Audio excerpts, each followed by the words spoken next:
Good morning.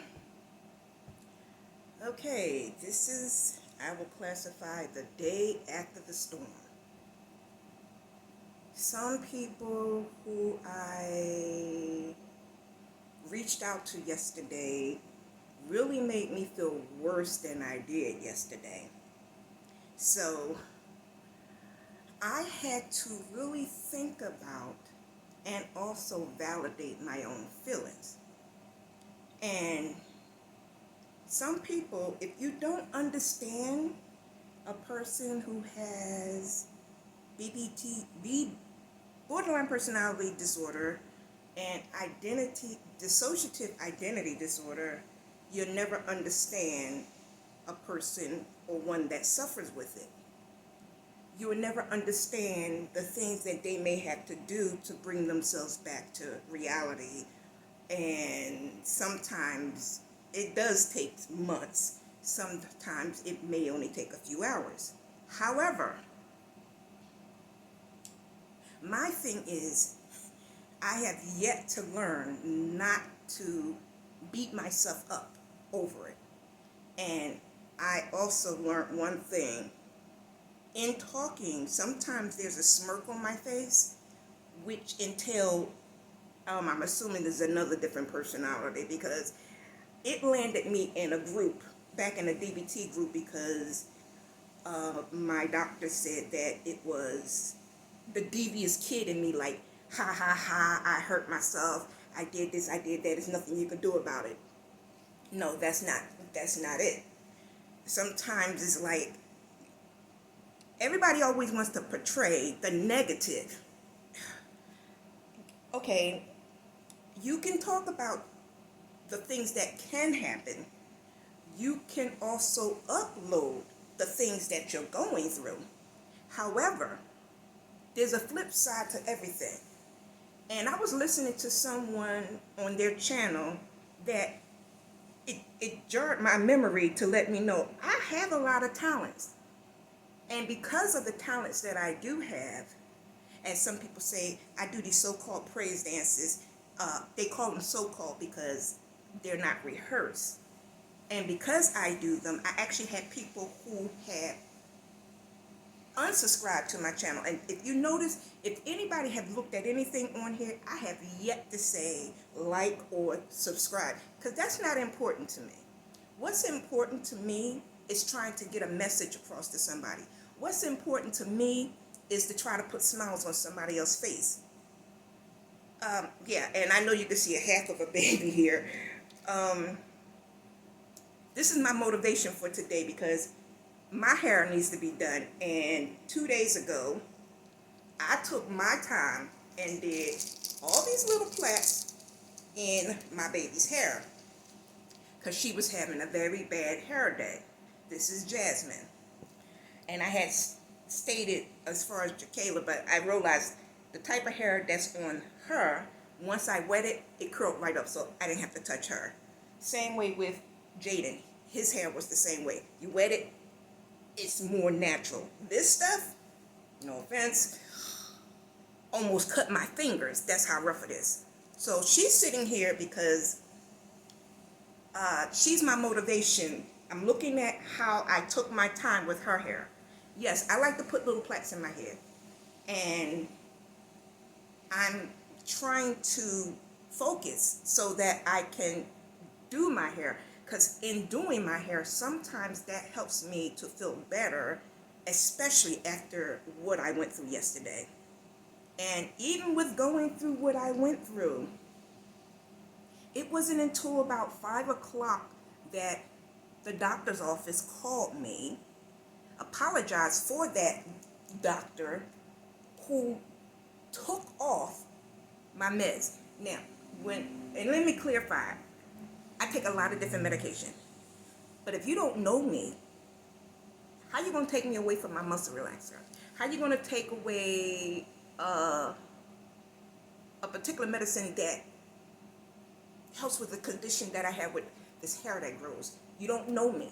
So, and then you lie and tell me that my doctor is only she's limiting the patients that she see, and I find out at 5 o'clock when someone calls me.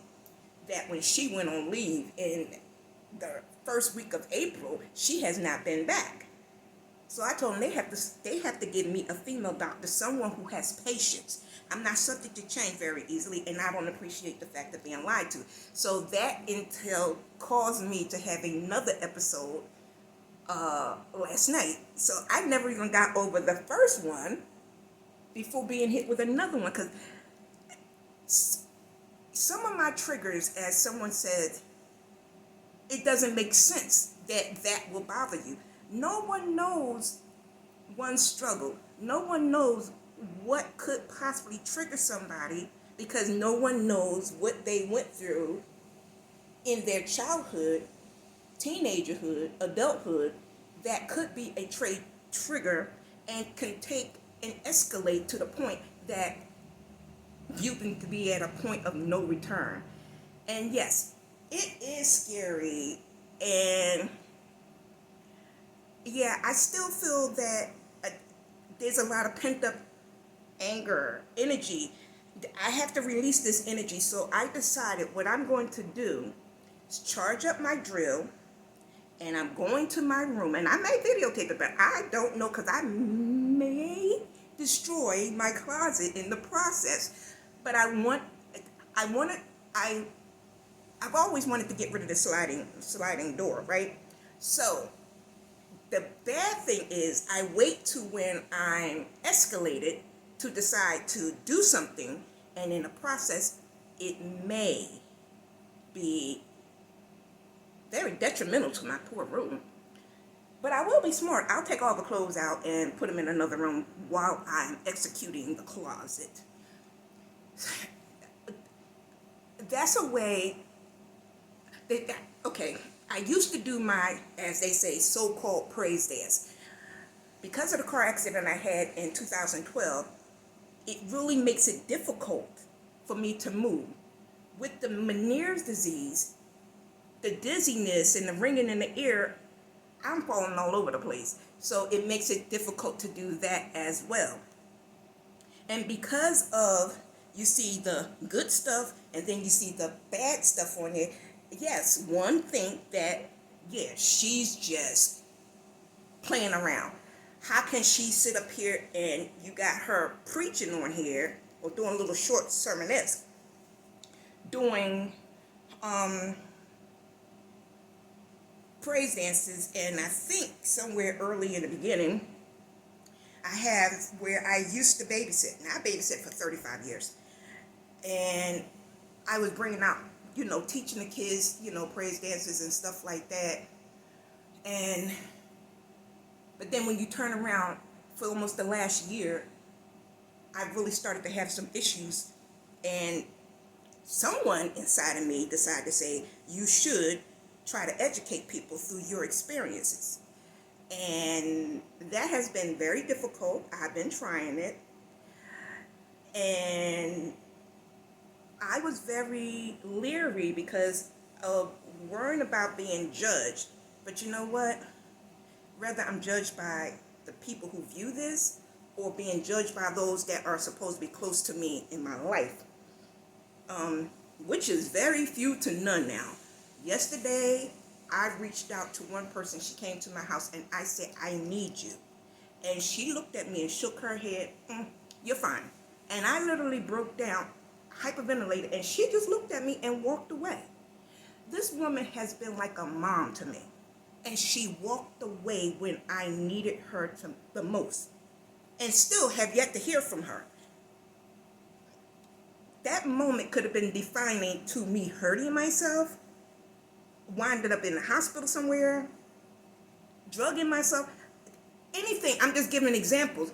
It's like she didn't care. So that hurts. Now, usually I would have went out and I'd be like, don't leave me, please don't go. But her look on her face, and because of what I was going through, it would have took me to a total unhealthy level. And something may have gotten destroyed. So I cried it out. It still hurts. And I'm doing my best not to break down right now, because it's not that important. And once again, I try not to go beyond 10 minutes, and we have just reached 10:03, 10:04, 10:05. So the moral of this, yes, it's okay to have your moment. Yes, it's okay to ride the roller coaster of life.